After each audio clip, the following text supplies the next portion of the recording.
Questão número 1.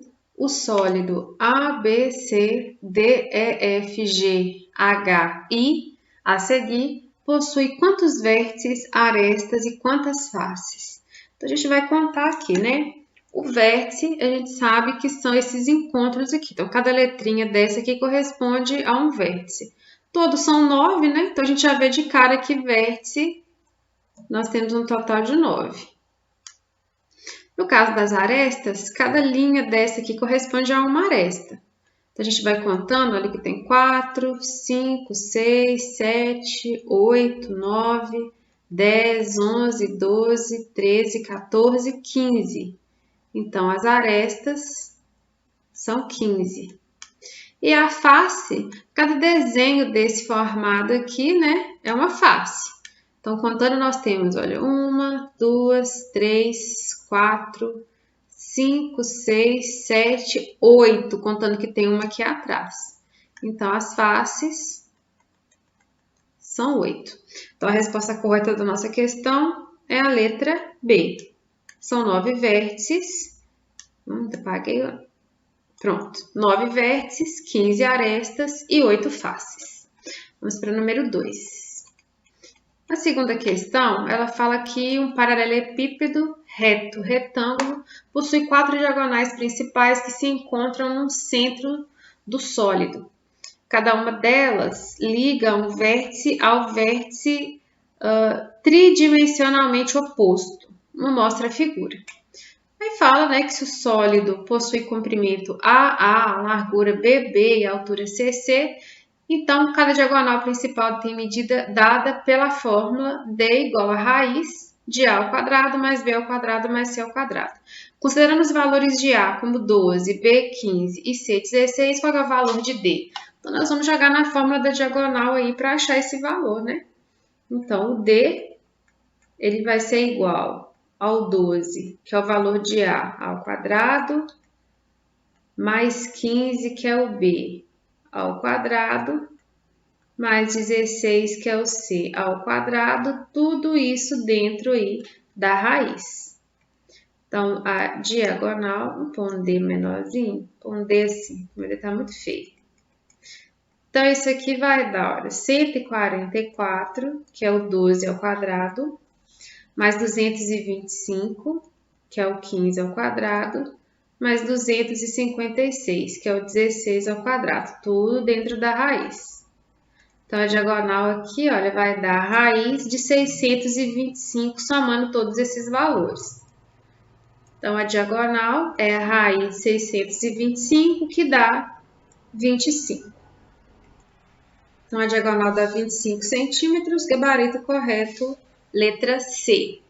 Vamos para a próxima questão. Número 3 diz que em um laboratório de matemática há um cone de acrílico aberto na base e um cilindro de acrílico aberto em uma das bases. Ambos têm o mesmo raio da base, a mesma altura, e a professora vira o cone com a base para cima, enche totalmente de água e joga o líquido no cilindro. Quer saber quantas vezes ela tem que repetir essa operação, né? Quantas ela tem que fazer isso para encher completamente o cilindro. Então, vamos começar o seguinte, olha. A área amarelinha, eu vou chamar de área do cone. Então, a área do cone, ela é definida por, a fórmula é o seguinte, volume, nós vamos trabalhar com volume aqui, tá? Então, o volume do cone, ele é definido por a área da base vezes a altura sobre 3. Já o volume do cilindro, a fórmula do volume é simplesmente a área da base vezes a altura. Então, vocês percebem que o problema diz que a gente está falando exatamente aí que o cilindro e o cone, ele tem o mesmo raio da base e a mesma altura. Então, o que significa? Olha, a fórmula só difere uma da outra, porque no caso do cone, a área da base vezes a altura é dividido por 3. Então, a área do cone é 3 vezes menor do que a área do cilindro. Ou seja, a professora tem que repetir essa operação aí, olha, 3 vezes. 3 vezes que ela encher o cone e virar no cilindro, ela enche o cilindro. Nem precisa de operação, né? Só a gente perceber aí que a área do cone, ela equivale a 1/3 da área do volume. Desculpa, tô falando área toda hora. Então, a gente só observar que o volume do cone corresponde a 1/3 do volume do cilindro. Então, não precisa de operação aí não, ok? Vamos para o número 4. A geometria molecular da molécula do metano apresenta-se no formato de um tetraedro regular, estando o átomo de carbono no centro e os átomos de hidrogênio nos 4 vértices. Então, fala para a gente ver a figura abaixo. Na química, estuda-se que o ângulo HCH tem um valor aproximado aí de θ igual a 190 graus e 28 segundos. Valor esse que pode ser obtido por meios puramente matemáticos. O valor exato é tal que o cosseno de θ é menos 1/3. Suponhamos que o comprimento C da ligação CH seja igual a 1 agnston, acho que é assim que lê, que é igual a esse valor aí, né, de 0,001 metro. O lado do tetraedro pode ser obtido pela lei dos cossenos, essa lei que está aí, essa fórmula que aparece aí. Então, quanto mede esse lado aproximadamente? Então, uma volta danada que dá, mas a gente vai jogar a fórmula, né?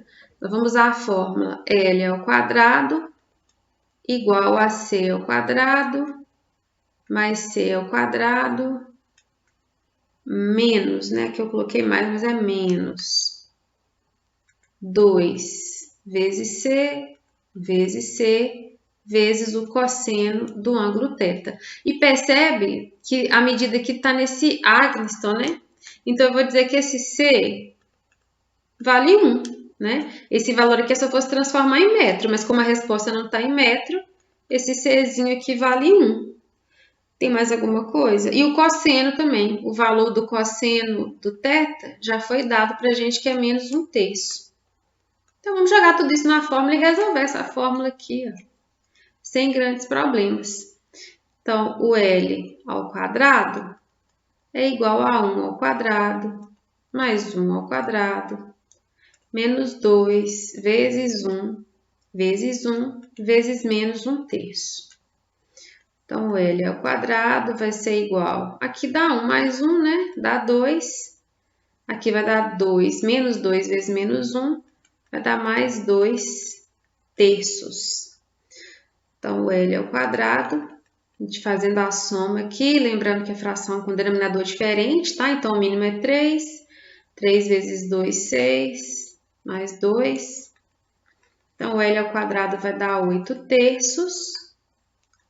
O L vai ser igual a raiz de 8/3. E isso, fazendo a continha na calculadora, vai dar aproximadamente 1, deixa eu dar espaço aqui, tá muito pequenininho. A gente arredondando, vai dar 1,6 e vai repetindo 3. 3, 3, 3. A resposta correta da nossa questão, portanto, é a letra C. Gabarito da questão aí, letra C. Não é complicado, né? O texto com química aí só complicou um pouquinho, mas a conta é relativamente bem simples. Questão número 5.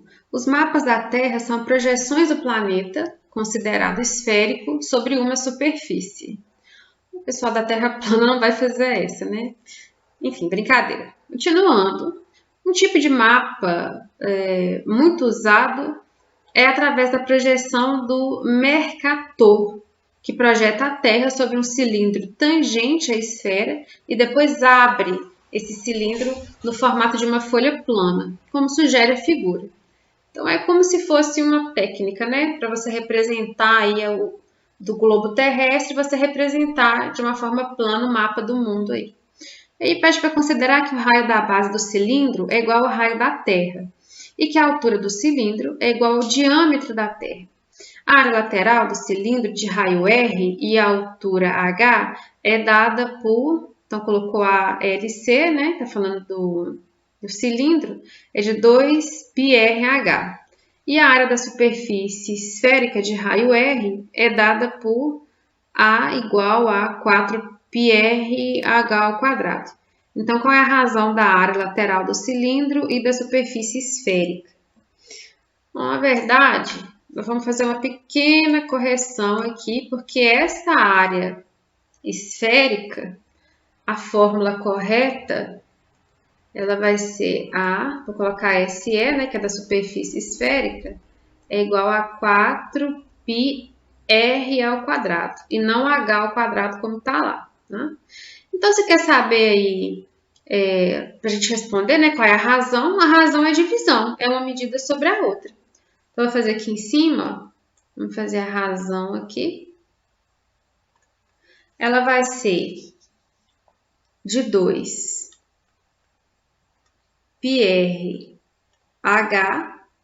sobre a área do círculo, que nós já corrigimos a fórmula aqui, tá? Então, é a fórmula correta.